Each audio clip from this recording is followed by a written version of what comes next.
జనసేన పార్టీకి big shock. Janasena పార్టీని cyber నేరగాళ్ళు గట్టిగా ఆడేసుకుంటున్నారు. జనసేనకు సైబర్ నేరగాళ్ళు పెద్ద షాక్ ఇచ్చారు మామూలు గుడిగారు. Janasena party official X account, Janasena party Twitter అకౌంట్ని సైబర్ నేరగాళ్ళు హ్యాక్ చేశారు. నిన్న అర్ధరాత్రి తర్వాత ఈ విషయాన్ని జనసేన పార్టీ సోషల్ మీడియా గుర్తించినట్టు తెలుస్తుంది.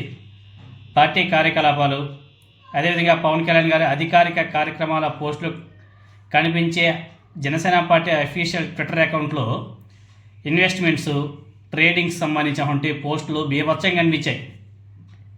దాన్ని ఒకవైపు వైసీపీ వాళ్ళు కూడా బాగానే ప్రశ్నించారు. ఏంటి జనసేన పార్టీ అఫీషియల్ ట్విట్టర్ అకౌంట్లో ట్రేడింగ్స్, అదేవిధంగా ఇదేంది ఇవి కొత్త కొత్త పోస్ట్ అన్నీ వస్తున్నాయని చెప్పేసి చాలామంది కామెంట్ చేశారు. అందరూ కూడా దాన్ని కామెడీగా తీసుకున్నారు, ఎందుకంటే దాన్ని ఎవరు కూడా అంత సీరియస్గా తీసుకోలే. కానీ నిజంగానే జనసేన పార్టీ అకౌంట్ని సైబర్ నేరగాళ్ళు హ్యాక్ చేశారంట. దానికి సంబంధించినటువంటి విషయాన్ని కూడా ఆ పార్టీ అఫీషియల్గా చెప్పడం జరిగింది. అదేవిధంగా పార్టీ వర్గాలు, జనసేన పార్టీకి సంబంధించినటువంటి పెద్ద పెద్ద లీడర్స్ అంతా కూడా సైబర్ క్రైమ్ అధికారులకు ఫిర్యాదు చేసినట్టు కూడా తెలుస్తుంది.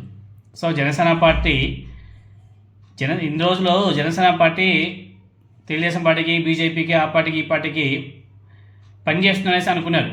ఇప్పుడు జనసేన పార్టీ అఫీషియల్ అకౌంట్ని సైబర్ నేరగాళ్ళు కూడా బాగానే వాడేసుకుంటున్నారు. మొత్తానికి జనసేన పార్టీకే కాదు, జనసేన పార్టీ అఫీషియల్ అకౌంట్ కూడా సేఫ్టీ లేకుండా పోయారు. జనసేన పార్టీలో ఉన్నటువంటి లీడర్స్ పరిస్థితి అట్లనే ఉంది. వాళ్ళకి ఎవరు కూడా సేఫ్టీ లేదు. వాళ్ళంతా కూడా తెలుగుదేశం పార్టీ కనసనలో పనిచేయాలా, తెలుగుదేశం పార్టీ నాయకుల యొక్క కాళ్ళు చేతులు పట్టుకోవాలా, వాళ్ళ చేతిలో దెబ్బలు తినాలా. పార్టీ నాయకుల పరిస్థితి అలా ఉంది. ఇప్పుడు పార్టీ పరిస్థితి ఏమో ఇంకా దేవుడికే తెలియాలి.